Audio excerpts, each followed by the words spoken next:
A waitress spilled champagne on the wrong man. He humiliated and shaved her head for fun in front of everyone. Then the doors opened, and her husband walked in, the quiet, powerful man who funded the entire event. What the room didn't know, he never forgives, and he always protects what's his. Ana Rodriguez wiped down her third champagne flute of the evening, trying to ignore the blister forming on her heel.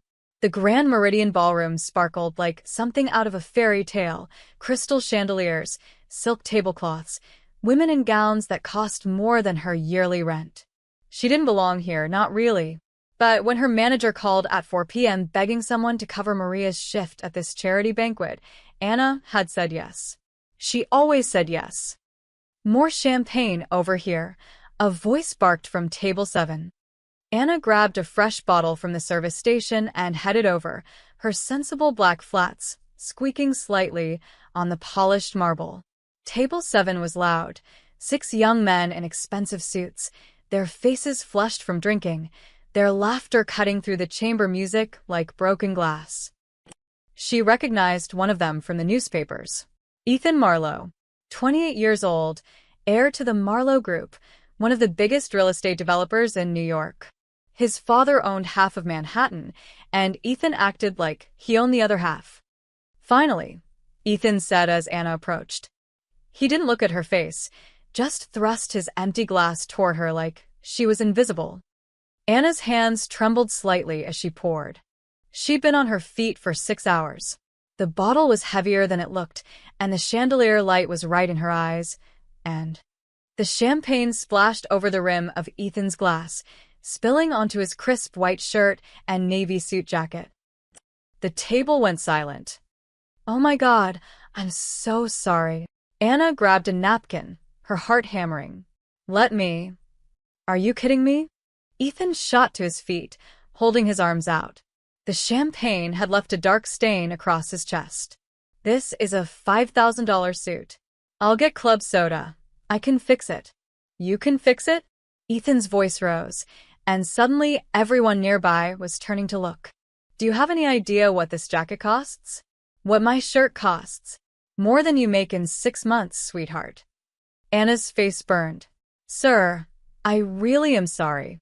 It was an accident." "An accident?" One of Ethan's friends laughed, pulling out his phone. "Dude, this is gold. Are you recording this, Tyler?" "Already on it," another one said, camera pointing at her. Ana wanted to disappear. She could feel hundreds of eyes on her now, could see other servers frozen in place, unsure whether to help. The musicians had stopped playing. "Please," she whispered. "I'll pay for the cleaning." "You'll pay?" Ethan stepped closer, and Ana smelled the alcohol on his breath. "With what?" "Your tips." He turned to his friends, playing to his audience now. "Guess they really do let anyone work these events these days. No standards anymore." Laughter rippled through the nearby tables. Not loud laughter, but the polite kind that hurt worse, like people were embarrassed for her, but not enough to stop it. Ethan grabbed his wine glass, dangling it mockingly in front of Ana's face. Maybe they should make sure the help knows how to hold a bottle before they let them near the good stuff. Ana's eyes stung. She tried to back away, but Ethan caught her wrist. Wait. I've got an idea." His eyes were bright with alcohol and malice. "You know what? You ruined my night. My $5,000 suit. I think you need to learn a lesson." "Ethan, come on, man," one of his friends said weakly, but he was grinning. Ana's stomach dropped as Ethan reached into his pocket and pulled out a pocket knife, one of those expensive Swiss ones with a dozen attachments. He unfolded a small pair of scissors. "What are you, no, please?" Ana tried to pull away, but his grip tightened. "Hold still," Ethan said, and before she could scream, he grabbed a chunk of her long brown hair and snipped it off with the scissors. The hair fell to the floor in a dark ribbon. Ana gasped, her free hand flying to her head. The room erupted in shocked murmurs, but no one moved. No one helped. "There," Ethan said, laughing. "Now we're even. Your hair for my suit. Fair trade." Ana couldn't breathe. Couldn't think. She stood there, shaking, feeling the uneven ends where her hair used to be. Tears blurred her vision. "Please," she heard herself say. "Please don't hurt me. I'll clean it up. I'll fix everything. Please just." She dropped to her knees, grabbing the napkins, trying to clean the champagne off his shoes now. Anything to make this stop. The cameras kept recording. The laughter kept coming. And then the doors opened. The massive double doors at the entrance to the ballroom swung inward, and the room fell silent. A man walked in. He wore a charcoal suit that fit like it was painted on, a black overcoat draped over his shoulders. His dark hair was perfectly styled, his jaw sharp enough to cut glass. He moved with the kind of quiet confidence that made everyone step aside without thinking about it. Anna didn't look up. She was still on her knees, still trembling, still holding the champagne-soaked napkins. The man's footsteps stopped.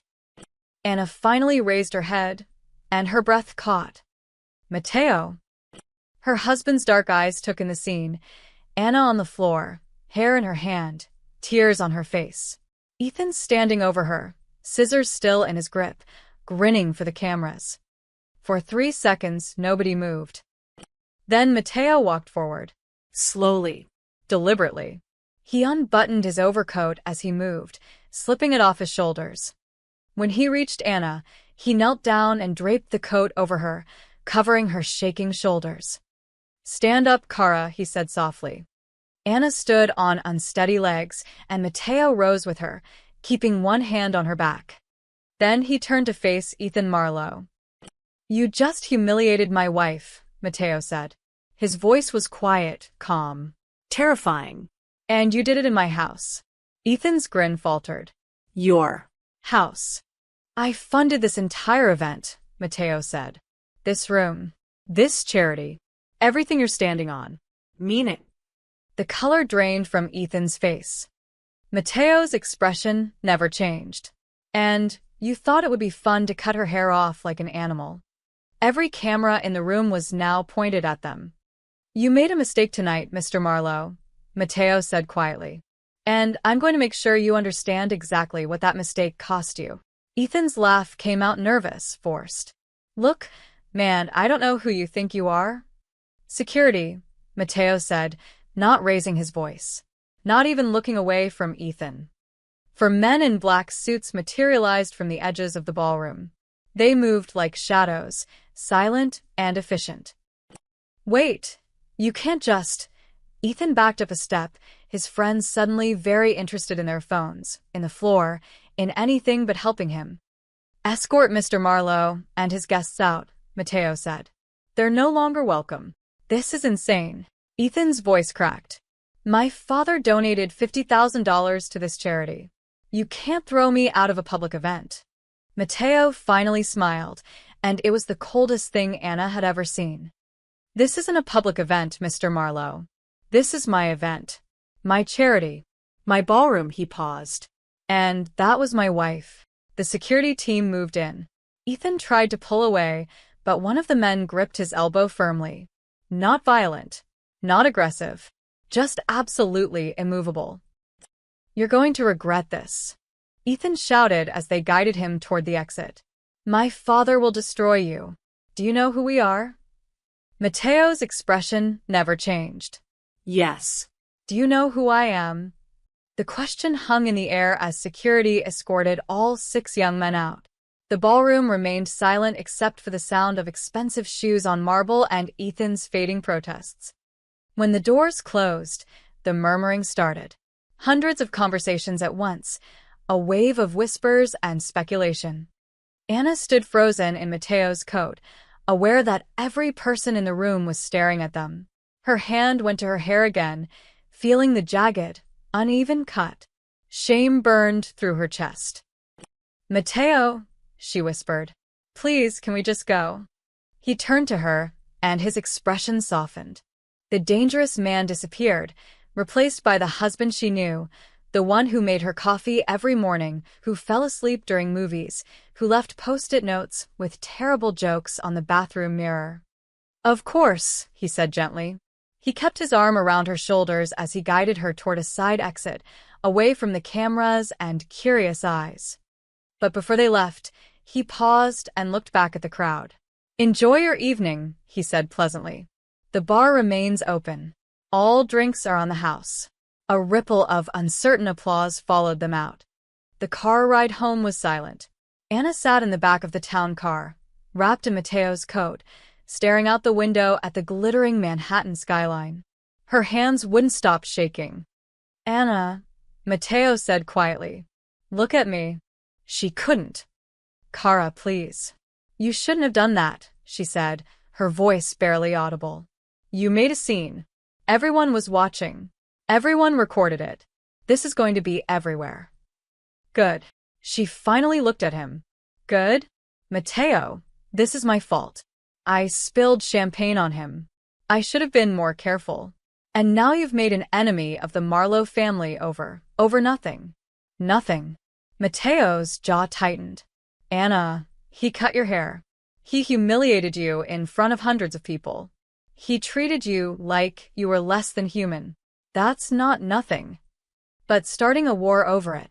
"I didn't start anything." Mateo's voice was soft but absolute. "He did. The moment he decided my wife was entertainment. The moment he thought there would be no consequences." Anna felt tears coming again.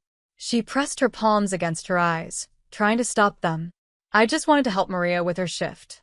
I just wanted to make some extra money for your birthday present." Mateo's expression cracked. He pulled her close, and she let herself cry into his shoulder. "I'm sorry," he murmured against her hair. "I'm sorry you had to experience that. But Anna, please understand, I can't let this go." "I won't." She pulled back to look at him. "What are you going to do?" "Make sure it never happens again," he said. "To you, or anyone else." There was something in his voice that made her stomach turn. A finality. A promise that sounded more like a threat. "Promise me you won't do anything crazy," she said. "Please, Mateo. Just let it fade away." He kissed her forehead.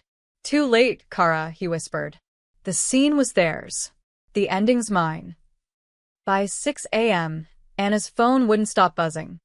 She sat at the kitchen table in Mateo's t-shirt and sweatpants, scrolling through news alerts with growing horror. Real estate heir assaults waitress at charity gala. Caught on camera, Marlowe's son cuts woman's hair in shocking display. Who is Mateo Ricci? Mystery donor defends wife at banquet. Every major outlet had the footage. The champagne spill. Ethan's mocking. The scissors. Anna on her knees. And then Mateo's entrance, the way the entire room had gone silent when he spoke. The video had 12 million views already. Anna's stomach twisted. The comments ranged from supportive to vicious. People were dissecting every second, every word. Someone had already made memes. Another person had created a hashtag. #Justice for Anna. "You should eat something," Mateo said, appearing in the doorway with coffee. "Have you seen this?" Anna held up her phone. "It's everywhere.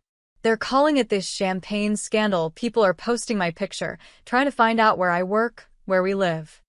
"I've seen it." Mateo set the coffee down calmly. And Ethan Marlowe's PR team released a statement an hour ago. They're calling it an unfortunate incident fueled by alcohol and high emotions. They say he's seeking counseling. That's it. Anna couldn't believe it. That's their response. Mateo smiled, but there was no warmth in it. For now. He pulled out his phone and made a call. Anna watched as he spoke rapid Italian to someone on the other end, his tone businesslike and cold. When he hung up, she asked, "What was that?" "Just moving some pieces," he said casually. "Would you like pancakes?" Anna stared at her husband. This man she'd married 3 years ago.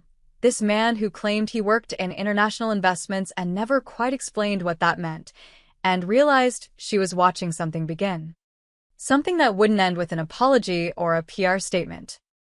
"Mateo," she said carefully, "what are you planning?" He looked at her with those dark, unreadable eyes. "Justice," he said simply, "and a lesson that New York won't forget." 3 days after the banquet, Richard Marlowe, Ethan's father and CEO of Marlowe Group, sat in his corner office on the 42nd floor, staring at a spreadsheet that made no sense. "Run it again," he told his CFO. "Sir, I've run it 4 times. The numbers are correct." James' chin looked pale. "We're losing stock. Someone's been buying shares through offshore accounts. Small amounts, different companies, but it's coordinated." "How much have we lost?"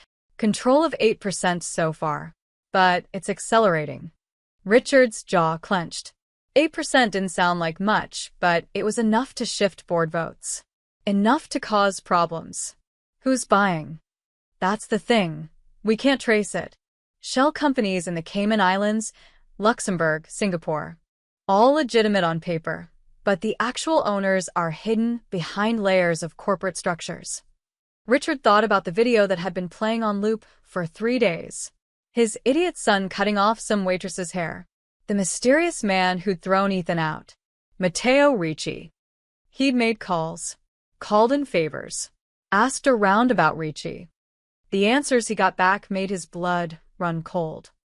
"Get me everything you can on Matteo Ricci," Richard said. "I want to know what he eats for breakfast." James hesitated. "Sir, I already tried. There's almost nothing. He owns a private investment firm called Ricci Enterprises, but their holdings are complicated. International. He's got his fingers in everything from real estate to shipping too." He paused. "There are rumors, sir." "What kind of rumors?" "The kind people don't talk about in public." Anna found Matteo in his home office that evening, surrounded by 3 computer monitors and a stack of documents. He was on the phone, speaking in rapid Italian again, his tone clipped and businesslike. When he saw her, he switched to English. "I'll call you back." He hung up and smiled. "Hey, how was your day?" "Don't do that," Anna said. "Don't pretend this is normal." "I'm working." "That's very normal." "Matteo," she crossed her arms. "I saw the news. Marlowe Group stock dropped 15% today. Their biggest construction project in Brooklyn just lost its permits. 3 of their investors pulled out. That's not coincidence." Matteo's expression remained neutral. "The market is volatile." "Stop lying to me." Anna's voice broke. "I know what you're doing. You're going after them. After him. And I need you to stop." "I can't do that." "Yes, you can." She moved closer, desperation creeping into her voice. "Matteo, please. This has gotten too big. You're turning this into a war over me, and I can't be the reason you destroy someone's entire life." Matteo stood up slowly, his eyes never leaving hers. "No, Anna. You're not listening." They declared war the moment they forgot what decency looks like. The moment Ethan decided your dignity was worth less than his entertainment. He was drunk and stupid. And rich and powerful and completely certain there would be no consequences. Matteo's voice was quiet but hard as steel. "Do you know how many times he's done things like this? How many people he's humiliated, harassed, hurt? I had my people look into him. 7 harassment complaints. 4 settlements paid quietly to make problems disappear. A DUI that vanished from police records. A assault charge that somehow never made it to trial." Anna's stomach sank. "How do you know all that?" "Because men like Ethan Marlowe are predictable. They think money makes them untouchable. They think power means they can do whatever they want." He cupped her face gently. "And they keep doing it until someone shows them they're wrong. By bankrupting his family, by teaching them that actions have consequences. That's all." Anna pulled away. "That's not all, Matteo. You're not just teaching him a lesson. You're systematically destroying their company, their reputation, everything." Yes. The simple admission hung between them. "Why?" Anna whispered. "Why does it have to be so total?"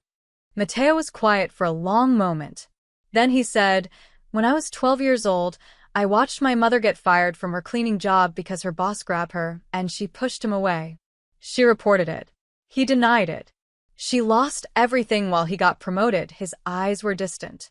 "I swore that if I ever had power, I would use it to make sure that never happened to someone I loved. That the people who hurt them would pay. Really pay."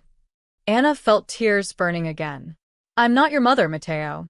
And this isn't about justice anymore. This is about revenge. Maybe, he admitted. But it's also about making sure Ethan Marlowe never does this to anyone else. Making sure every person like him thinks twice before they treat someone as less than human. And what if it changes you? Anna asked quietly. What if this war turns you into someone I don't recognize? The question seemed to hit him harder than she expected. His jaw tightened, and for a moment, she saw doubt flicker across his face. But then his phone buzzed. He glanced at it, and whatever he saw there made him straighten. I need to take this, he said. Mateo. Please, Anna. Trust me. I know what I'm doing. He walked out, leaving her alone in the office surrounded by screens full of numbers and companies and strategies she didn't understand. Anna sank into his chair and buried her face in her hands. The worst part was that she did trust him. She trusted that he loved her, that he thought he was protecting her.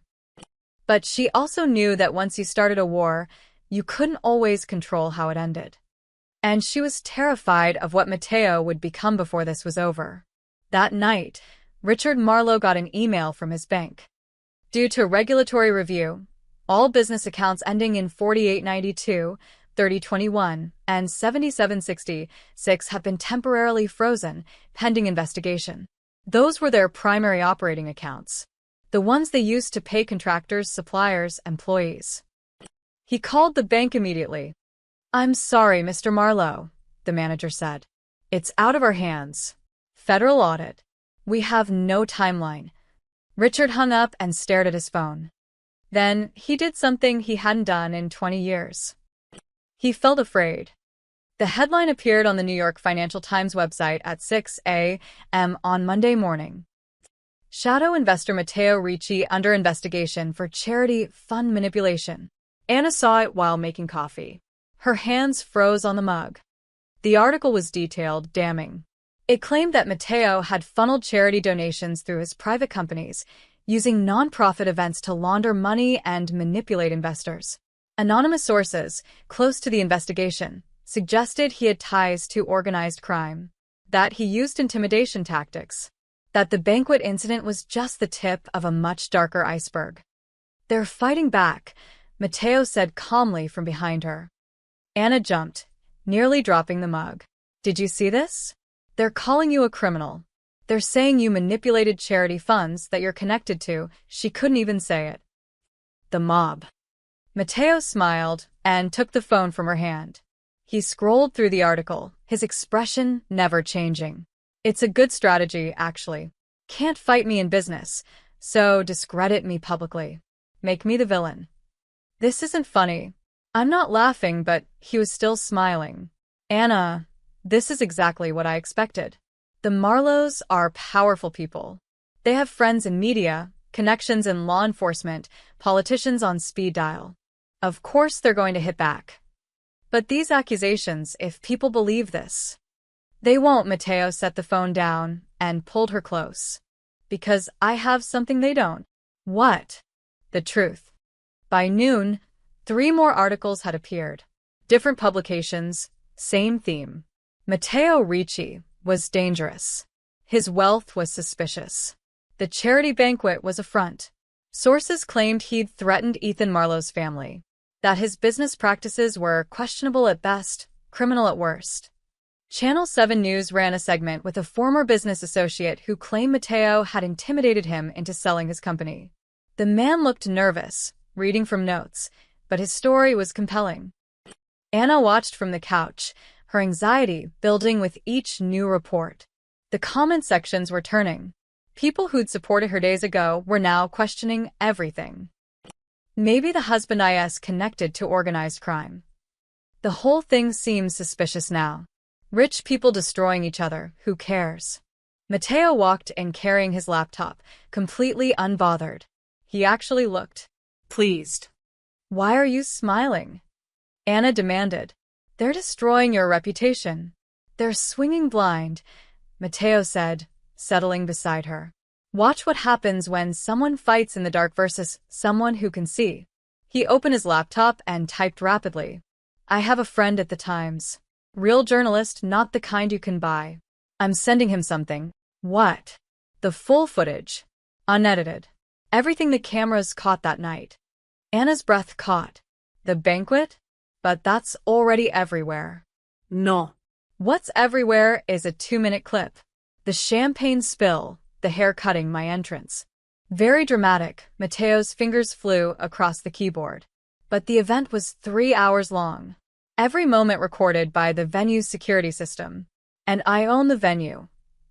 He turned the laptop toward her. On the screen was a video file. Meridian_ballroom_full_footage_101925. What's in there? Anna asked. Context, Mateo said simply. The whole evening. Ethan and his friends harassing staff all night. Grabbing waitresses. Making racist comments to a busboy. Throwing food. The security trying to calm them down multiple times. He paused. And 30 minutes before you arrived at his table, Ethan cutting off another server's tie because he thought it was funny. Anna's blood ran cold. Another person? A college kid working his way through NYU. Ethan did the same thing. Pulled out those scissors, cut the tie right off while his friends recorded it. The kid was too scared to complain. Mateo's eyes hardened. But it's all on camera. Why didn't you release this before? Because I wanted them to attack first, Mateo said. I wanted the Marlows to commit. To go all in with their media strategy, spend their credibility calling me a criminal, he smiled. And now, when people see what Ethan really is, they'll realize the Marlows were trying to protect a monster. He hit send. The story went live at 3 p.m. Full footage reveals pattern of abuse. Ethan Marlowe's 3-hour rampage. The article included the complete, unedited security footage. Time-stamped. Crystal clear. Impossible to deny. Within an hour, it had 2 million views. By dinner, it was the top trending story in the country. The video showed everything. Ethan wasn't just drunk and careless. He was cruel. Deliberately, consistently cruel. Mocking a Hispanic waiter's accent. Snapping his fingers at servers like they were dogs. Cornering a young waitress and whispering something that made her face go pale. And yes, cutting that college student's tie, laughing while the kids stood there humiliated. Then came Anna's scene. But now, with full context, it looked even worse. This wasn't an isolated mistake. This was a pattern. A game. The comment sections exploded. This is disgusting. This man is a predator. And they tried to make the husband look like the criminal. The Marlows should be ashamed. Every single person who laughed should be held accountable. Anna watched the tide turn in real time. People who'd been defending Ethan went silent. The news stations that had run negative stories about Mateo started issuing corrections. Apologies. The Financial Times just retracted their article, Mateo said, refreshing his phone. And Channel 7's source admitted he was paid by Marlowe Group's legal team to make those statements. They paid someone to lie about you. Of course they did. But now everyone knows it. Mateo looked satisfied. The beautiful thing about the truth, Anna, is that it doesn't need to be loud. It just needs to be undeniable. Anna felt something shift in her chest. Relief mixed with something else. Something uncomfortable. You planned this, she said slowly. From the beginning. You knew they'd attack you and you waited. I strategized. Mateo corrected. There's a difference. Is there? He met her eyes. Yes. Strategy means thinking 3 moves ahead. It means understanding your opponent and letting them make mistakes. He reached for her hand. I didn't create Ethan's cruelty, Anna. I just made sure everyone could see it clearly. Anna wanted to argue. Wanted to say this felt manipulative, calculated, cold. But she couldn't. Because as she watched the news anchors condemning Ethan, as she read the thousands of comments supporting her, defending her, she felt something she hadn't felt since that night. Safe. For the first time since being humiliated in front of hundreds of people, she felt like maybe the world was actually on her side. And that terrified her almost as much as Mateo's methods did. Because if she was honest with herself, a small part of her was glad. Glad that Ethan Marlowe was finally being seen for what he really was. And glad that her husband knew exactly how to make that happen. Anna stopped going outside. Not officially. Not dramatically. She just found reasons to stay home. Groceries could be delivered. She called in sick to her waitressing job, her real job, the diner in Brooklyn where she'd worked for 4 years. Her manager had seen the videos, told her to take all the time she needed. Time. As if time could erase being the most talked about woman in New York. On Thursday, 5 days after the banquet, Anna stood in front of the bathroom mirror with scissors in her hand. Her hair was still uneven, still showing where Ethan had cut it. She'd been wearing it in a ponytail, hiding it, but now she stared at her reflection and felt something crack inside her chest. She started cutting. Not wildly. Not emotionally. Just evening it out, making it purposeful instead of accidental. Taking back control in the only way she knew how. When she finished, her hair fell just above her shoulders, shorter than she'd worn it since high school, but clean. Intentional. Hers. Mateo found her sweeping up the hair from the bathroom floor. Anna, he said softly. You didn't have to do that alone. We could have gone to a salon. I needed to do it myself. She didn't look at him. I needed to fix it myself instead of having someone else fix it for me. The words hung between them, loaded with meaning. Mateo leaned against the doorframe. Are we still talking about hair? Anna set down the broom. I got another interview request today. Good Morning America wants me to come on and tell my story. They're offering $20,000. You don't need their money. That's not the point. Anna's voice cracked. The point is that everyone wants a piece of this now. Everyone wants to hear how humiliated I was, how terrible it felt, how grateful I am that my powerful husband swooped in to save me. She finally met his eyes. I'm not a damsel, Mateo. I'm not a story. I'm not a symbol. I'm just a person who spilled champagne and had a really bad night. You're more than that. To you, maybe. But to the rest of the world. She gestured at her phone on the counter, at the dozens of notifications lighting up the screen. I'm the champagne girl. The waitress who married up. The woman who started a war between billionaires. Her voice dropped. Do you know what they're calling me online? The real housewife of the mafia. Mateo's jaw tightened. Those people are idiots. Those people are everyone. Anna felt tears threatening again. She was so tired of crying. I can't go to the grocery store without someone recognizing me. I can't walk down the street without phones pointing at me. Yesterday, someone followed me for 3 blocks trying to get a selfie. She wrapped her arms around herself. I never wanted this, Mateo. I never wanted to be the center of a city scandal. I know. Mateo moved toward her, but she stepped back. Do you? Because from where I'm standing, you're enjoying this. You're winning your war against the Marlowes, getting your revenge, teaching everyone a lesson. Her voice broke. And I'm the one who is to live with being the reason for all of it. Anna, you're not the reason. Ethan is. But I'm the excuse. The words burst out of her. Every move you make, every company you destroy, every person you ruin, it's all in my name. For my honor. To protect me, she looked at him with red-rimmed eyes. But you can't build peace on humiliation, Mateo. Not his. Not theirs. Not anyone's. Mateo went very still.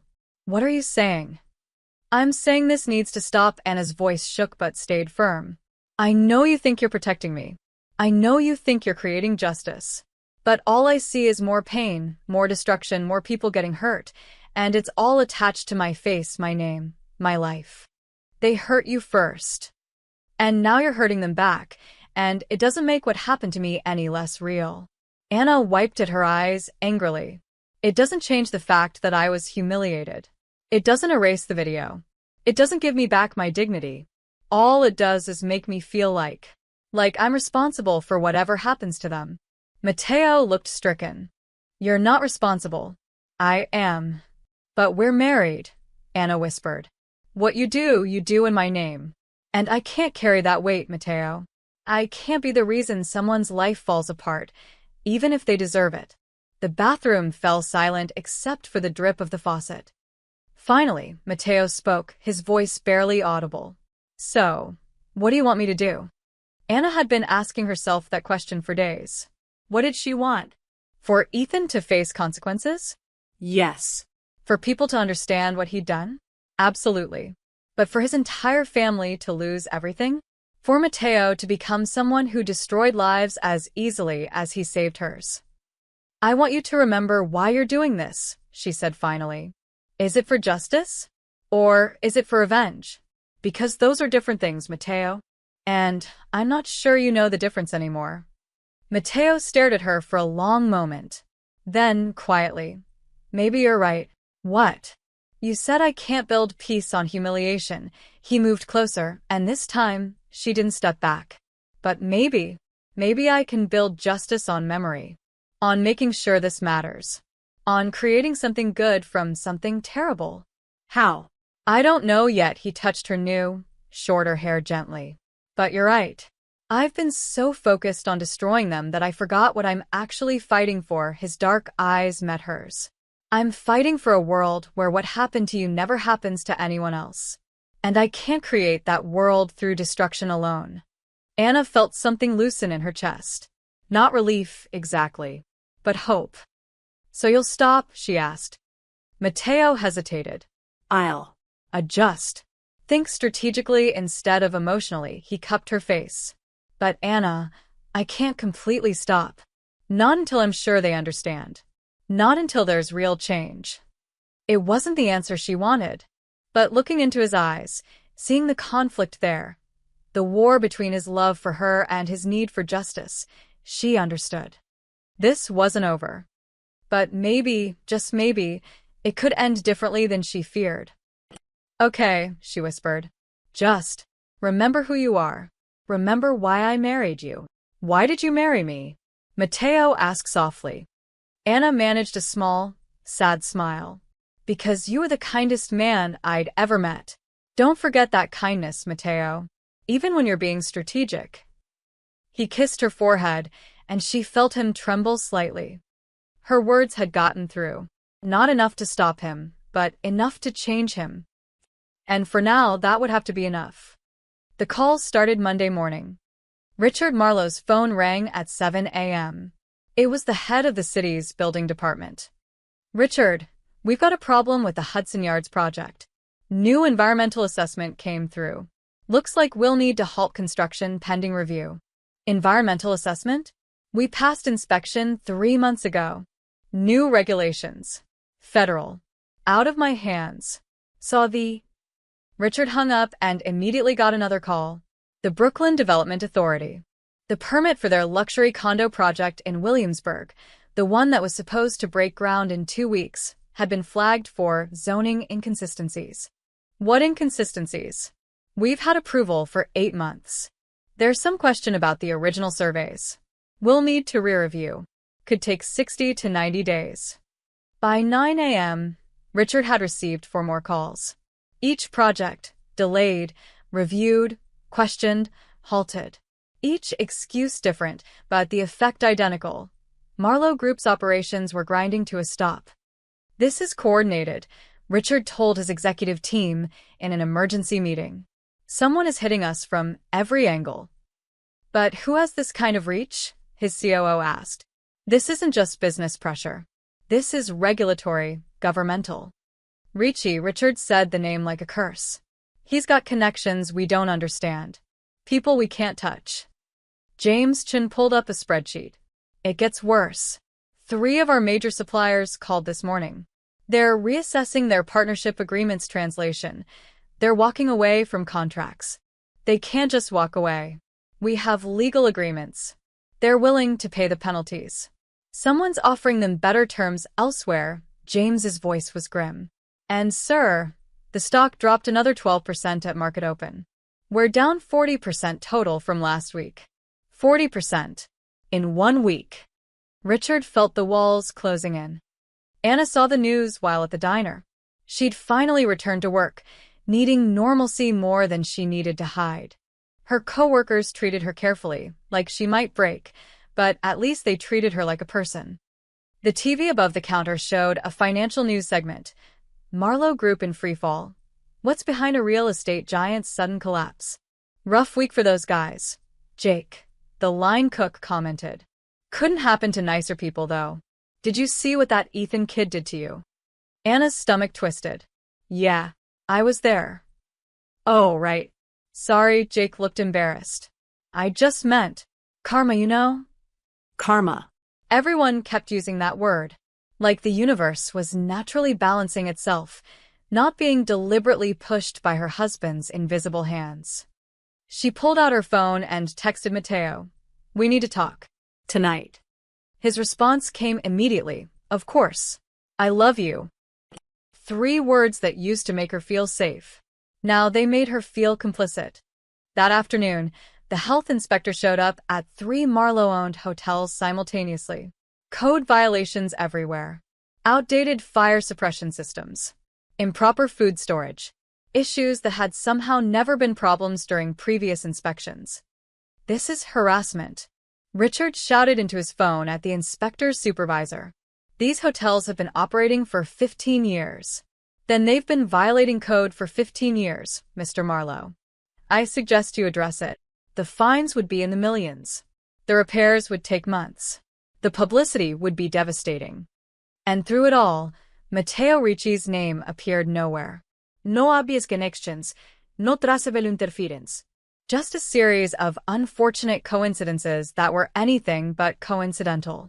You said you'd think strategically instead of emotionally, Anna said that evening. She sat across from Matteo at their kitchen table, her arms crossed. This doesn't look strategic. This looks like annihilation. Matteo poured them both wine. It is strategic. I'm systematically removing their ability to continue operating while keeping my fingerprints off everything. That's not better, Matteo. That's just being sneaky about destruction. No, he set down the wine bottle carefully. It's being precise. Every regulation I'm using is real. Every inspection is legitimate. Every supplier who's walking away is doing so because I'm offering them better terms that help their businesses grow. He met her eyes. I'm not breaking laws, Anna. I'm enforcing them. I'm using the system exactly as it's designed to work. Against one family. Against one family that's been circumventing that same system for decades. Matteo's voice was calm but firm. The Marlowes have used their money and influence to skip inspections, ignore regulations, bribe officials. I'm not creating problems for them. I'm removing the protection that let them ignore existing problems. Anna wanted to argue, but she couldn't deny the logic. So, this is justice. This is accountability. Matteo reached for her hand.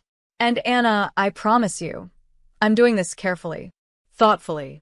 No one's getting hurt except the people who deserve it. What about their employees? The people who work for Marlowe Group who did nothing wrong. Matteo paused. I've already arranged for their key people to receive job offers from competitor companies. Better salaries. Better benefits. He squeezed her hand. You were right. I can't let innocent people suffer because of what Ethan did. So, I'm not. Anna stared at him, caught between admiration and fear. This was the man she'd married. The one who thought 10 steps ahead, who considered every angle. But it was also a man wielding power in ways she couldn't fully comprehend. How much further does this go? She asked quietly. As far as it needs to. That's not an answer. Matteo was quiet for a moment. Then, Richard Marlowe will call me within 48 hours. He'll want to meet, negotiate, make a deal. He looked at her steadily. And that's when I'll decide how this ends. Anna's phone buzzed. Another news alert. Marlowe Group faces perfect storm of regulatory setbacks. Perfect storm. As if nature had arranged this. What are you going to tell him? Anna asked. When he calls? Matteo's expression was unreadable. That depends on what he offers. Richard Marlowe made the call Wednesday evening, exactly 32 hours after Anna and Matteo's conversation. Matteo let it ring 3 times before answering. Mr. Ricci? Richard's voice was controlled, professional, defeated. I think it's time we had a conversation. Face to face. I agree, Matteo said pleasantly. When and where? My office. Tomorrow. 10 a.m. No, Matteo's tone didn't change. Neutral ground. The conference room at the plaza. Noon. A pause. Richard Marlowe wasn't used to being told no. Fine, he said finally. Noon. Just you and me. Just you and me, Mateo agreed. He hung up and looked at Anna, who'd been listening from the doorway. It's happening, he said. Anna's heart was pounding. What are you going to do? Mateo stood and walked to her, pulling her close. Win, he said simply. But on our terms. On your terms. She wanted to believe him. She wanted to believe this would end well, that justice would be served without more destruction, that Mateo would remain the man she'd married. But as she held him in their kitchen, she couldn't shake the feeling that some wars changed everyone who fought them. Even the winners. The conference room on the 45th floor of the plaza overlooked Central Park. Floor-to-ceiling windows framed the autumn trees like a painting, all gold and crimson. The table was polished mahogany, long enough to seat 20. Only 2 chairs were occupied. Richard Marlowe sat at one end, his expensive suit unable to hide the exhaustion in his face. He'd aged 10 years in a week. Gray stubble shadowed his jaw, and his eyes had the haunted look of a man watching his empire crumble. Mateo sat at the other end, perfectly composed. Dark suit, crisp white shirt, no tie. He looked like he'd slept 12 hours and spent the morning at a spa. Between them, 50 feet of empty table and everything left unsaid. Thank you for meeting me, Richard began, his voice carefully neutral. Of course, Mateo's hands were folded on the table. Relaxed. Patient.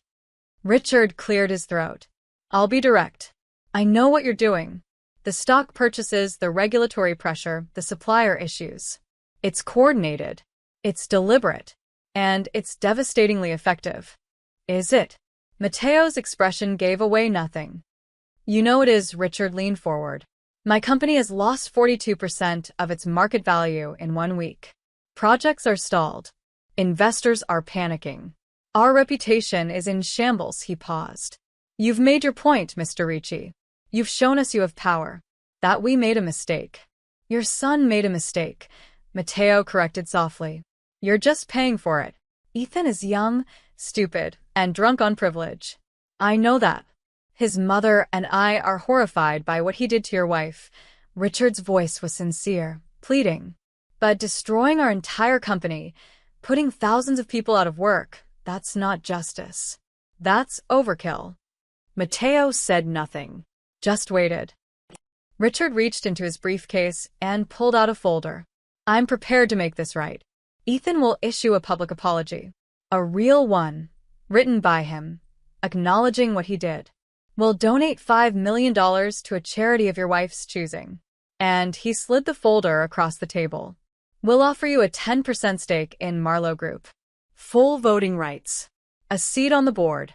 You'll have a say in how we operate going forward. The folder sat between them. Mateo didn't reach for it. 10%, he repeated thoughtfully. That's generous. It's worth about $80 million. Even with the recent stock drop, Richard's hands were shaking slightly. It's a peace offering, Mr. Ricci. A way to smooth things over. You'll have influence, profit, and the satisfaction of knowing we've learned our lesson. Mateo smiled. Not warmly. Not cruelly. Just. Knowingly. Mr. Marlowe, he said quietly.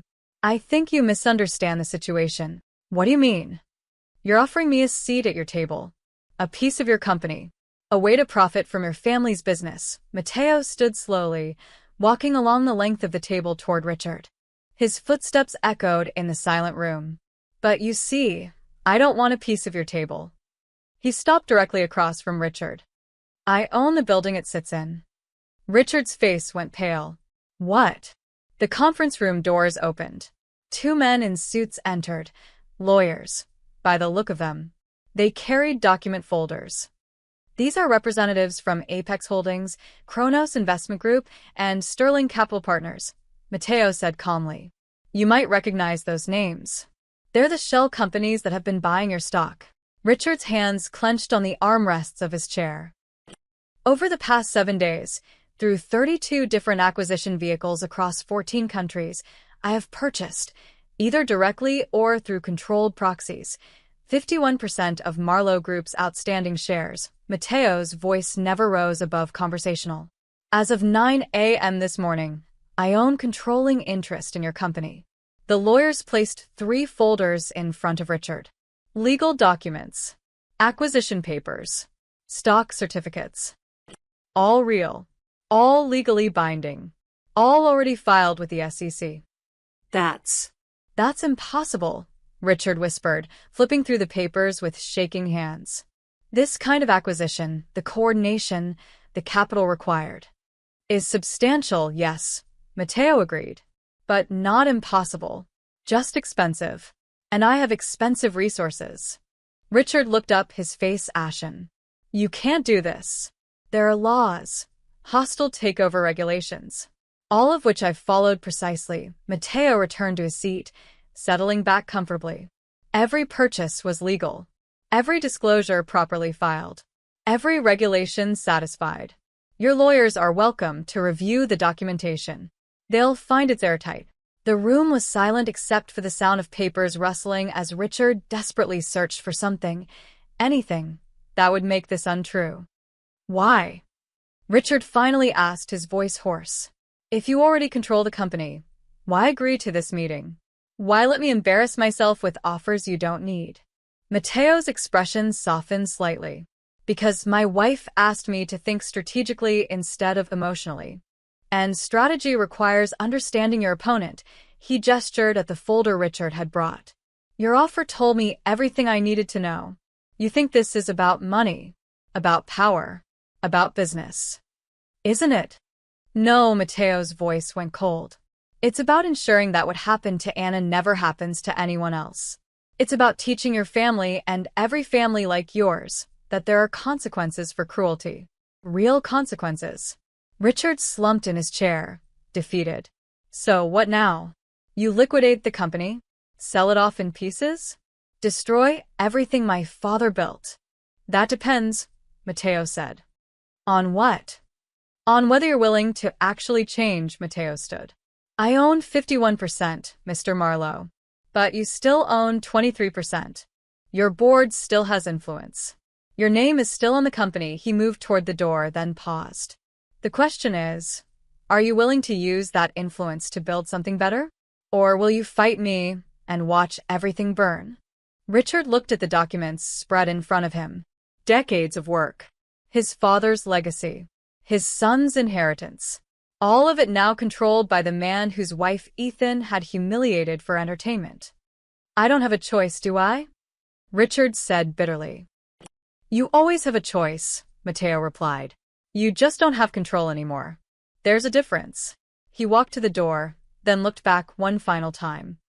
My lawyers will be in touch with terms. Think carefully about your response, Mr. Marlowe. Because this is the only offer you'll receive from me.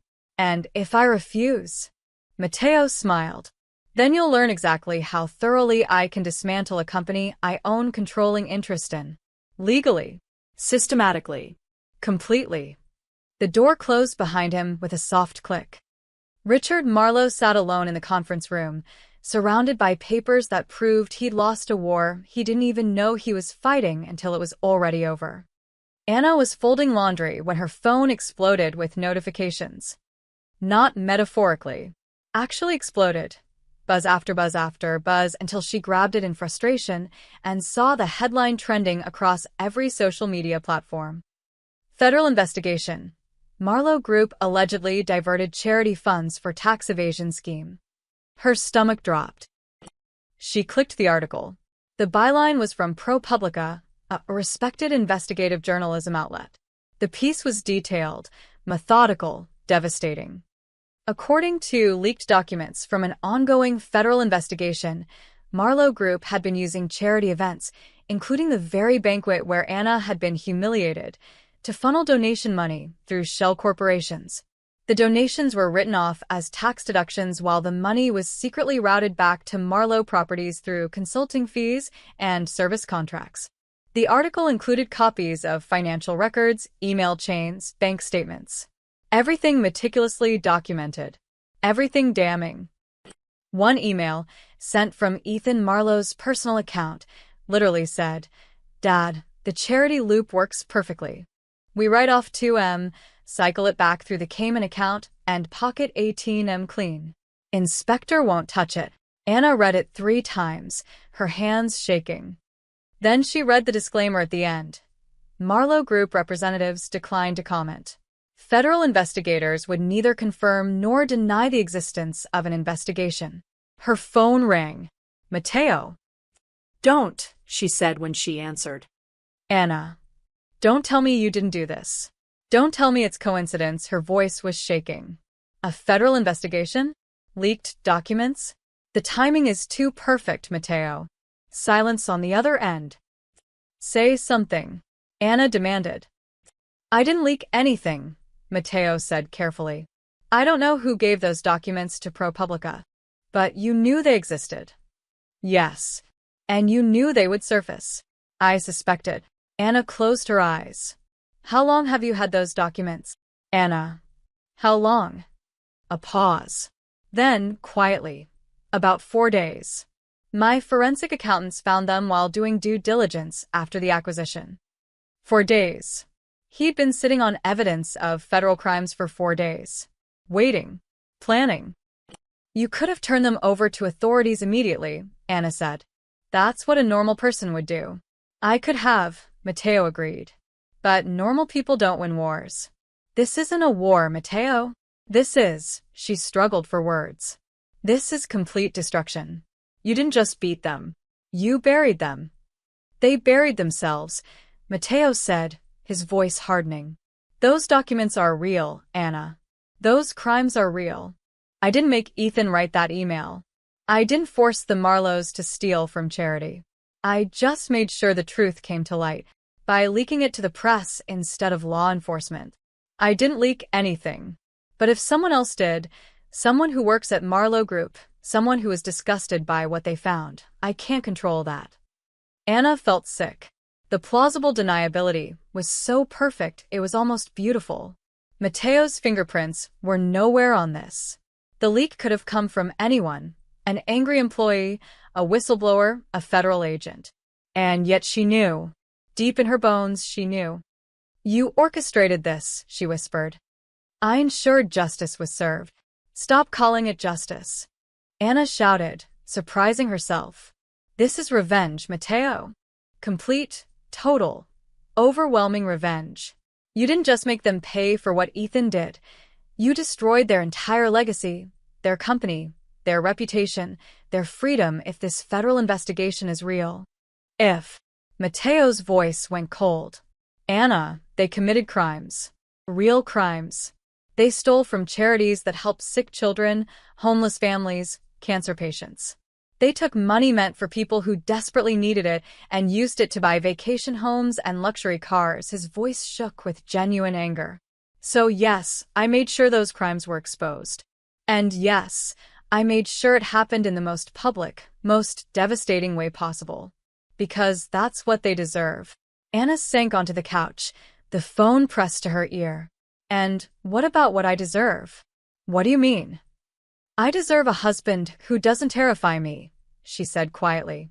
I deserve to look at you and see the man I married, not someone who manipulates federal investigations and ruins lives with the same ease he makes coffee in the morning. Mateo was silent for a long moment. When he spoke again, his voice was raw. I did this for you. No, Anna said. You did this for you. For your ego. For your need to win. Tears ran down her face. I asked you to stop. I asked you to think strategically instead of emotionally. And you heard, be smarter about revenge instead of stop hurting people. They hurt you first. And now they're destroyed. Anna screamed. Their company is gone. Their reputation is ruined. They're facing federal prison. When does it end, Mateo? When they're bankrupt. When they're in jail. When they're dead. When does your revenge finally feel like enough? The line was silent except for her ragged breathing. I love you, Mateo said finally, his voice barely audible. Everything I did because I love you. Because I couldn't stand watching you hurt and doing nothing. You did so much more than something, Anna whispered. You became someone I don't recognize. Anna, please. I need space, she said. I need to think. I need to figure out if I can live with what you've done. With what you're capable of doing. Where are you going? My sister's place in Boston. Just for a few days, she wiped her eyes. Don't follow me. Don't send people to watch me. Don't. Don't be that person. Please. Another long silence. Okay, Matteo said quietly. I'll give you space. But Anna. What? I'm not sorry for exposing their crimes. I'm not sorry for making sure they faced consequences. His voice was firm, certain. But I am sorry that it cost me your trust. That's the one thing I never meant to lose. Anna hung up without responding. She sat on the couch, staring at her phone as notifications continued pouring in. The Marlowe story was everywhere now. Cable news, social media, late-night talk shows. Ethan's face next to mugshot-style photos. His father looking haggard outside their Manhattan offices. And somewhere in all of that chaos, orchestrated with precision and executed with ruthless efficiency, was her husband's invisible hand. Matteo had won. Completely. Bloodlessly. Perfectly. And Anna had never felt more alone. Anna was packing when she heard the front door open. She told Matteo she was going to Boston, but she hadn't left yet. Couldn't seem to make herself move. She'd been standing in their bedroom for 20 minutes, staring at an empty suitcase, paralyzed by the weight of everything that had happened. His footsteps were quiet on the hardwood floor. When he appeared in the doorway, he looked tired. Not physically. Matteo never looked physically tired. But there was something in his eyes. Something heavy. You're still here, he said. I'm leaving. Anna folded a sweater mechanically. I just needed to pack. Anna, can we talk? I think we've said everything. Please, he stepped into the room. 5 minutes. Then I'll call you a car. I'll give you all the space you need. Anna's hands stilled on the suitcase. She didn't turn around. What's left to say, Matteo? You won. The Marlowes are destroyed. Ethan will probably go to prison. His father's company is yours. You got everything you wanted. I didn't get what I wanted, Matteo said quietly. I wanted you to feel safe. To feel protected. To know that no one would ever hurt you like that again. By burying them, Anna finally turned to face him. By systematically destroying every aspect of their lives? That's not protection, Matteo. That's annihilation. They deserved it. Maybe they did. Anna's voice cracked. Maybe Ethan deserved to lose everything. Maybe his father deserved to have his crimes exposed. Maybe they're terrible people who've hurt others and deserved every bit of what you did to them. She wiped at her eyes angrily. But you didn't fix anything. You didn't make the world better. You didn't create justice. You buried them so deep they'll never see daylight again. Matteo's jaw tightened. So, what should I have done? Let them apologize and move on? Let Ethan face no real consequences? Let them keep operating the same way, hurting the same people, stealing from the same charities? I don't know. Anna's composure finally broke. I don't know what the right answer is. But I know that watching you become this person, this calculating, ruthless person who manipulates investigations and destroys companies and controls everything from the shadows, it scares me, Matteo. It scares me so much. I'm still the same person. No, you're not. Anna shook her head. The man I married would have been angry, yes. Would have wanted justice, absolutely. But he wouldn't have orchestrated a complete corporate takeover across 14 countries. He wouldn't have leaked federal documents to maximize media impact. He wouldn't have, she gestured helplessly.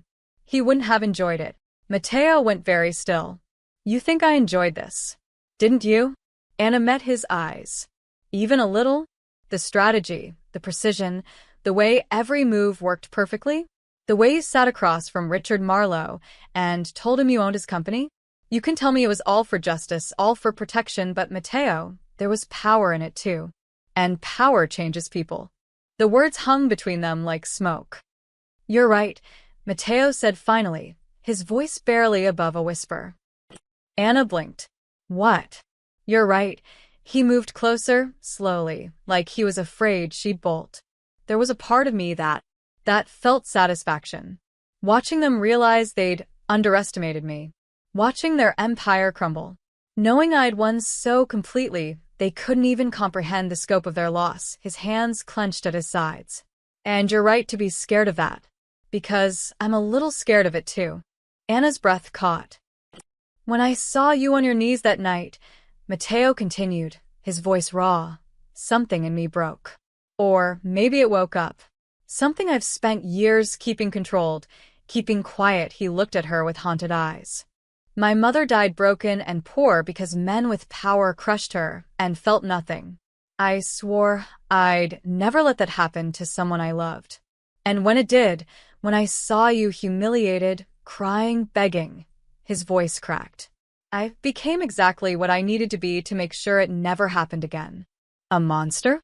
Anna whispered. A weapon. Matteo's laugh was hollow. Precise. Efficient. Merciless. Everything necessary to win. He paused. But you're asking me if I can put that weapon down. If I can go back to being just Matteo, your husband, the man who makes you coffee and leaves you stupid notes. Can you? He was quiet for a long moment, and Anna saw the war playing out behind his eyes. The part of him that had orchestrated this perfect revenge versus the part that just wanted to be loved by his wife. I don't know, he admitted. I know I should say yes. Promise you I'll never do something like this again. But Anna, if someone hurt you tomorrow, if anyone ever made you feel that way again, his voice went hard. I'd do it all over. Exactly the same. Maybe worse. The honesty of it was like a slap. So they never bury someone like you again, Matteo said quietly. That's why I did it. Not just for revenge. Not just for justice. But to send a message so loud, so clear, that anyone who even thinks about treating another person the way Ethan treated you will remember what happened to him. Will remember what I'm capable of. He met her eyes. And yes, that makes me dangerous.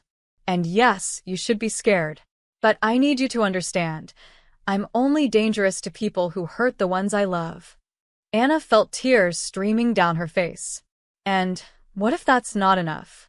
What if I can't live with knowing what you're capable of? What if every time I look at you, I see this side of you and can't forget it? Matteo's face crumpled. Then I lose the only thing that ever mattered, he said. Because everything I did, every move I made, every company I destroyed, it means nothing if you walk out that door and don't come back. Anna turned back to her suitcase. Added another sweater with shaking hands. I'm not saying I'm not coming back, she said quietly. I'm just saying I need to figure out if I can live with this. With you. With what loving you means. And if you can't. Anna closed the suitcase. Zipped it slowly. Then at least I'll have tried, she whispered. She walked past him, suitcase in hand. At the bedroom door, she paused without turning around. The man I married would have fought for justice, she said. But he would have remembered mercy too. Try to find that balance, Matteo. Before the weapon is all that's left. Then she walked out, leaving him standing alone in their bedroom, surrounded by everything they'd built together and wondering if he'd just destroyed it all. Anna had been in Boston for 3 days when the news broke. She was sitting in her sister Elena's kitchen, nursing her second cup of coffee and trying to ignore her phone when Elena walked in with her laptop. You need to see this, Elena said, setting it on the table. Anna didn't want to see anything. She'd spent 3 days trying not to look at news about Matteo, the Marlowes, or anything related to the mess she'd left behind. She'd turned off notifications, avoided social media, even stopped checking her email. Elena, I really don't. Anna, look. Something in her sister's voice made her look. The headline read, Matteo Ricci announces $500 million foundation for worker dignity and protection. Anna's coffee cup froze halfway to her lips. The article explained that Matteo had restructured his acquisition of Marlowe Group, liquidating certain assets and redirecting them into a newly established charitable foundation. The Anna Ricci Foundation for Dignity in Labor would focus on protecting service workers from harassment, abuse, and exploitation. It would provide legal aid, advocacy, training programs, and emergency financial assistance. But that wasn't the twist that made Anna's hands shake. The foundation's inaugural donor list showed the Marlowe family contributing $250 million, half the foundation's total funding. What the hell? Anna whispered. She scrolled frantically through the article. There were quotes from Matteo about his wife's experience, inspiring the foundation. Statements about turning tragedy into positive change. And then, buried in the middle, the Marlowe family has demonstrated their commitment to making amends by pledging substantial resources to ensure no service worker experiences what my wife experienced. Their contribution represents not just financial support, but a fundamental shift in values. Anna's phone buzzed. A text from Matteo. I know you asked for space, but I thought you should hear this from me first. Check your email. With shaking hands, Anna opened her email. The message was short. Kara, you asked me to find balance, to remember mercy alongside justice. I'm trying. The Marlowes didn't just commit crimes against the law, they committed crimes against human dignity. But you were right. Burying them doesn't fix anything. It doesn't help the next person who gets treated the way you were treated. So I made them a deal. In exchange for reduced charges and the opportunity to retain 15% of their company, non-voting shares, the Marlowe family agreed to fund this foundation. Richard and Ethan will serve on the advisory board unpaid. They'll spend the next decade actively working to undo the culture they created. It's not mercy. It's redemption. Forced redemption, maybe, but redemption nonetheless. The foundation is named after you because you inspired it. Not because of what happened to you, but because of what you said to me. You can't build peace on humiliation, you were right. But maybe we can build something good from it. I love you. Whether you come home or not, I love you. Anna read it 3 times. Then she opened her laptop and started digging. The press conference had happened that morning. Anna found the full video on YouTube. Matteo stood at a podium, impeccably dressed as always, with a backdrop showing the foundation's logo, 2 hands reaching toward each other, one offering help, one receiving it. But he wasn't alone. To his left stood Richard Marlowe, looking 10 years older than he had at the plaza meeting. To his right, Ethan Marlowe, his arrogant smirk replaced with something that looked almost like shame. 3 weeks ago, Matteo began, his voice calm and measured. My wife experienced something no person should ever experience. She was humiliated, assaulted, and dehumanized while simply doing her job. The camera flashed to Ethan, who visibly flinched. The person responsible stands beside me today. Not because I've forgiven him. Forgiveness is not mine to give. But because he and his family have agreed to spend the next decade proving they understand the gravity of what happened. Matteo gestured to the screen behind him, which now showed the foundation's mission statement. The Anna Ricci Foundation will provide resources and protection for service workers across the country. Legal representation for those who face harassment. Emergency funds for those who lose their jobs after reporting abuse. Training programs that teach both workers and employers about dignity, respect, and accountability. He paused, and the camera caught something unexpected in his expression. Uncertainty. Vulnerability. My wife told me that you can't build peace on humiliation. She was right. But she also showed me that sometimes the people who cause harm can be part of the solution if they're willing to do the work. Richard Marlowe stepped forward to the microphone. His hands trembled slightly. What my son did was inexcusable, Richard said, his voice rough. What our company culture enabled was shameful. We've spent decades believing our wealth and influence put us above consequences, above accountability. He took a breath. We were wrong. And this foundation is our first step, our first of many steps, toward making that right. Then Ethan spoke, and Anna had to pause the video because her hands were shaking so badly. I don't expect forgiveness, Ethan said, staring directly at the camera. What I did to Mrs. Ricci was cruel, degrading, and wrong. I thought it was funny. I thought I was entitled to treat people however I wanted because of who my family was, his voice cracked. I was wrong. And I'm going to spend a very long time proving I understand that. The video showed reporters firing questions, Mateo handling them with practiced ease. The Marlowes looking uncomfortable but present, committed, real. Anna closed her laptop. He turned them into allies, Elena said quietly. She'd been watching over Anna's shoulder. That's actually kind of brilliant. It's manipulative, Anna said automatically. Is it? Elena raised an eyebrow. He could have destroyed them completely. Put them in prison, bankrupted them, erased them. Instead, he's forcing them to spend a decade actually helping people. Actually learning. Actually changing, she paused. That's not mercy, maybe. But it's not pure revenge either. It's something in between. Anna thought about Mateo's words. I'm trying. Not I've found balance, not I've changed completely, just I'm trying. He created something good, Anna whispered. From something terrible. He created something good in your name, Elena corrected. And he made the people who hurt you part of healing that hurt, she squeezed Anna's shoulder. That's pretty close to justice, Anna. Real justice. Not revenge. Not mercy. just Accountability with purpose. Anna stared at her phone. At Mateo's message still glowing on the screen. I love you. Whether you come home or not, I love you. She'd asked him to find balance between the weapon and the man. And he was trying. It wasn't perfect. It was complicated and messy, and probably still manipulative in ways she didn't fully understand. But it was trying. And maybe that was enough to start rebuilding what had been broken. Anna picked up her phone and typed, I saw the news. Can we talk? The response came immediately, always. I'm here whenever you're ready.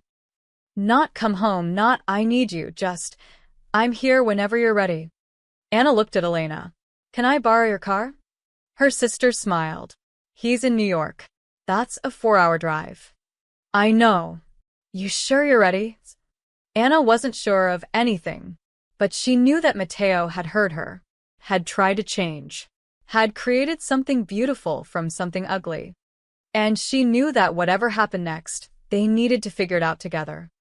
I'm sure I need to try, Anna said. That would have to be enough. Anna stood outside the Grand Meridian Ballroom, her hand frozen on the polished brass door handle. We don't have to do this, Mateo said quietly beside her. We can leave right now. No one would blame you. I would blame me, Anna took a deep breath. She was wearing a deep blue dress, simple, elegant, nothing like the server's uniform she'd worn 3 weeks ago. Her hair, now professionally styled into a sleek bob just above her shoulders, caught the light from the chandeliers visible through the glass doors. I need to do this. Why? Mateo asked gently. Anna, you don't owe anyone. I owe myself. She finally looked at him. That night, I left this place humiliated. Destroyed.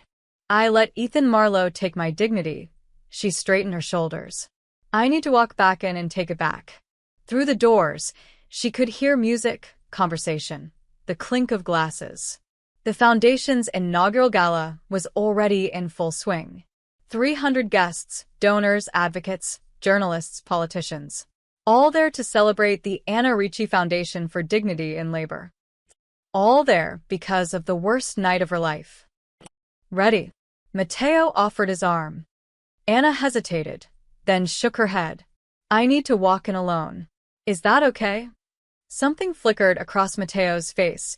Surprise, then understanding, then pride. Of course. I'll be right behind you. But this moment? It's yours. She kissed his cheek quickly, then pushed open the doors before she could lose her nerve. The ballroom was exactly as she remembered, and completely different. The same crystal chandeliers, the same marble floors, the same floor-to-ceiling windows overlooking the city. But the energy was transformed. Where there had been cold elegance, there was now warmth. Where there had been exclusion, there was welcome. And as Anna stepped inside, the room began to notice. Conversations quieted. Heads turned. Someone near the entrance recognized her, and a ripple of awareness spread through the crowd like a wave. Anna's heart hammered. For a terrible moment, she was back on her knees, hair falling around her, cameras recording her humiliation. She could almost feel the weight of judgment, the heat of shame. Then someone started clapping. A woman in a green dress, standing near the champagne fountain where Anna had grabbed the bottle that started everything. The woman was clapping, her face fierce and proud. Another person joined her. Then another. Then a whole section of the room. Within seconds, the entire ballroom was applauding. Not polite charity gala applause. Real applause. The kind that said, "We see you. We recognize what you survived. We're honoring your courage." Anna stood frozen in the doorway, tears threatening to spill down her carefully made-up face. She saw faces in the crowd, some she recognized from that awful night, people who'd stood silent while Ethan humiliated her. Now they were on their feet, applauding her. Not out of guilt, she realized. Not out of obligation. But because they genuinely understood what this moment meant.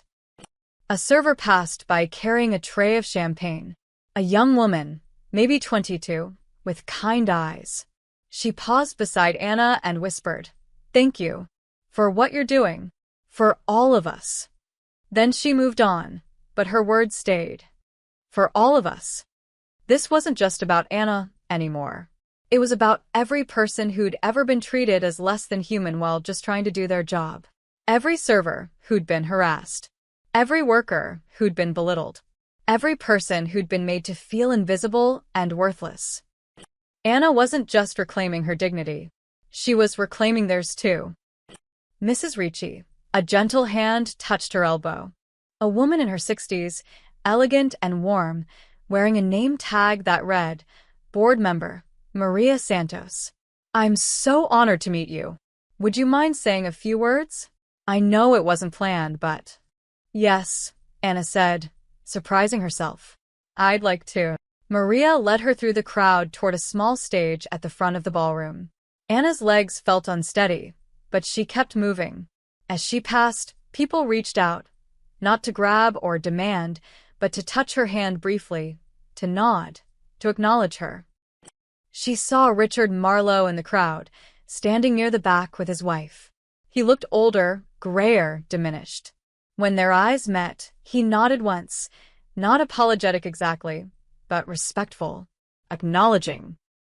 Ethan stood beside him, wearing a name tag that identified him as an advisory board member. He looked like he wanted to disappear into the floor. When Anna's gaze found him, he couldn't meet her eyes. Just stared at his shoes, his face flushed with shame. Good, Anna thought. Let him feel it. Let him remember. She climbed the stage steps. Maria handed her a microphone, and suddenly Anna was looking out at 300 faces, all focused on her. The same ballroom, the same view, but everything had changed. I'm not good at speeches, Anna began, her voice shaking slightly. 3 weeks ago, I stood in this exact room as a waitress covering a friend's shift. I was invisible, unimportant, just part of the background. The room was utterly silent. And then I became very visible. But for all the wrong reasons, Anna's throat tightened. Someone decided I was entertainment. That my dignity was worth less than a joke. That humiliating me would make for a good video. She could see people shifting uncomfortably, remembering. For a while, I wanted to disappear again. To go back to being invisible because at least invisible didn't hurt, Anna took a breath. But then I realized something. Being invisible is how this keeps happening. Service workers are treated badly because people have learned to look through us. To see uniforms instead of humans. To forget that we have lives, families, feelings. Her voice grew stronger. This foundation isn't about revenge. It's not about punishment. It's about visibility. It's about making sure every worker, every person, is seen as exactly what they are, human beings deserving of dignity and respect. She paused. And it's about making sure that when someone's dignity is attacked, there are resources to help. Legal support. Financial assistance. A community that says, "We see you. You matter. You're not alone." The applause started again, but Anna raised her hand gently. I didn't want to be here tonight, she admitted. I was terrified to walk back into this room. But I'm glad I did. Because now, when I think about this ballroom, I won't just remember the worst night of my life, she smiled, tears finally spilling over. I'll remember this night too. When something terrible became something hopeful. When pain turned into purpose. Anna looked toward the back of the room, where Mateo stood silently, watching her with an expression she couldn't quite read. Pride, certainly. Love, absolutely. But also something else. Maybe relief. Maybe recognition that she was stronger than either of them had realized. Thank you for being here, Anna said to the crowd. And thank you for believing that every person deserves to be treated with dignity. No matter who they are. No matter what job they do. No matter what. The applause was thunderous. Anna stepped off the stage, and the guests surged forward. Not aggressively, but eagerly, wanting to shake her hand, share their stories, thank her. She was surrounded by warmth and support and genuine human connection. And from across the room, Mateo watched his wife shine. The gala wound down slowly, like a dream reluctant to end.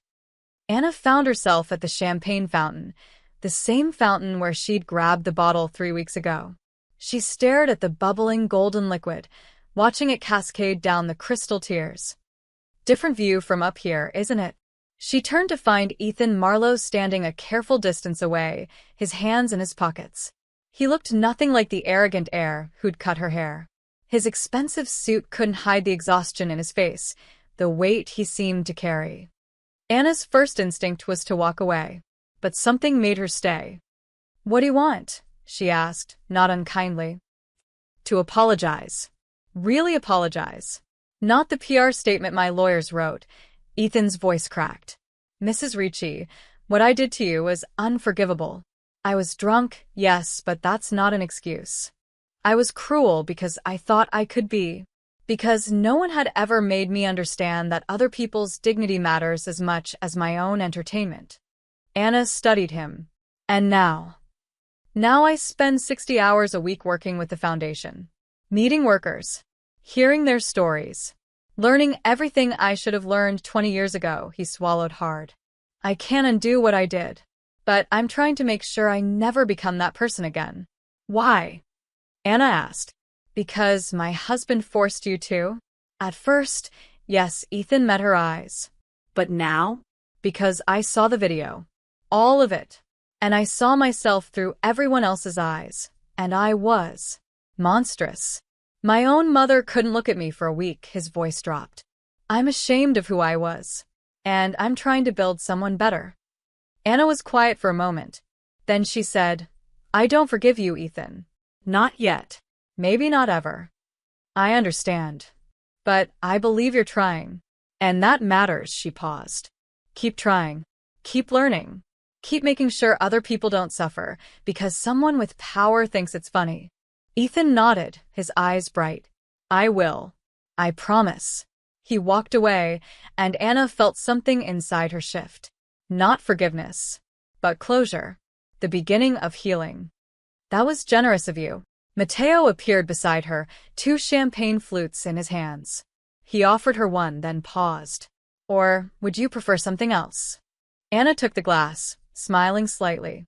I think I can handle champagne now. They stood together in comfortable silence, watching the last guests filter out. The ballroom was emptying, staff beginning the quiet work of cleanup. The same young waitress from earlier passed by, and Anna caught her eye. Thank you, Anna said. For what you do. It matters. The girl's face lit up. Thank you, Mrs. Ricci, for making sure we matter. When she left, Mateo turned to Anna. You were magnificent tonight. The speech, the way you carried yourself, he shook his head. I'm in awe of you. Don't be. Anna set down her champagne. I'm terrified, Matteo. Terrified of what comes next. Of running this foundation. Of being this person everyone expects me to be. You don't have to be anyone but yourself. And what if myself isn't enough? Mateo took her hand, and the simple gesture felt like coming home. Anna, You stood in front of 300 people and turned your worst moment into something that will help thousands. You faced the man who hurt you with grace and wisdom.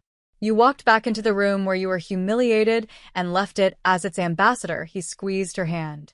You're more than enough. You always have been. Anna felt tears threaten again. Happy tears this time. We're okay? You and me? Are we? Mateo asked seriously. I know I scared you. I know I became someone you didn't recognize. And I can't promise I'll never be that person again if someone threatens you. I'm not asking for promises, Anna interrupted. I'm asking if you understand why it scared me. Yes, Mateo's voice was certain. And I'm asking if you can live with loving someone who has that darkness in them, who can be ruthless when protecting the people he loves, who won't always choose mercy first. Anna thought about the past 3 weeks. The destruction, the manipulation, the calculated revenge that had somehow transformed into reluctant redemption. She thought about Mateo sitting across from Richard Marlowe, claiming ownership of everything. And she thought about him creating this foundation, forcing accountability, building something good from something terrible.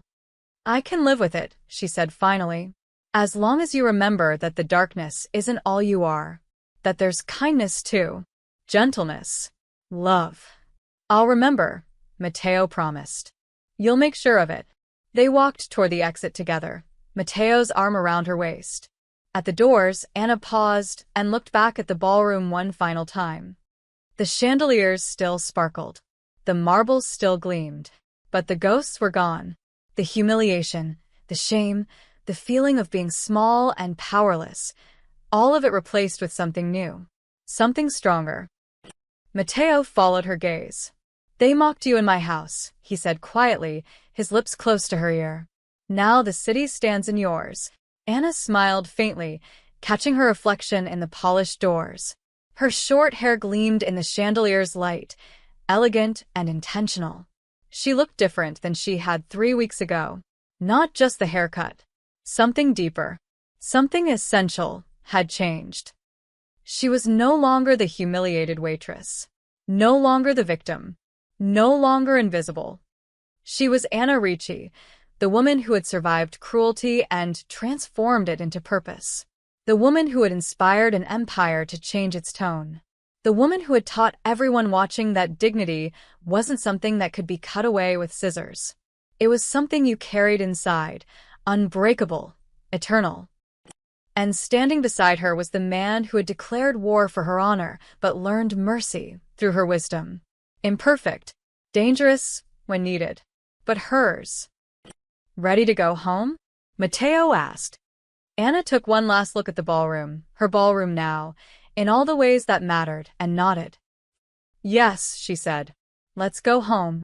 They walked out together into the New York night, leaving the Grand Meridian behind. Tomorrow, the foundation would begin its real work. Tomorrow, the headlines would continue. Tomorrow, there would be challenges and complications and all the messy reality of building something meaningful. But tonight, they had won something more valuable than revenge. They had reclaimed dignity, rebuilt trust, remembered love. And in a city of 8 million people, in a world that often forgot to see the invisible ones, they had proven that sometimes the quietest crown was the one you placed on your own head. The end.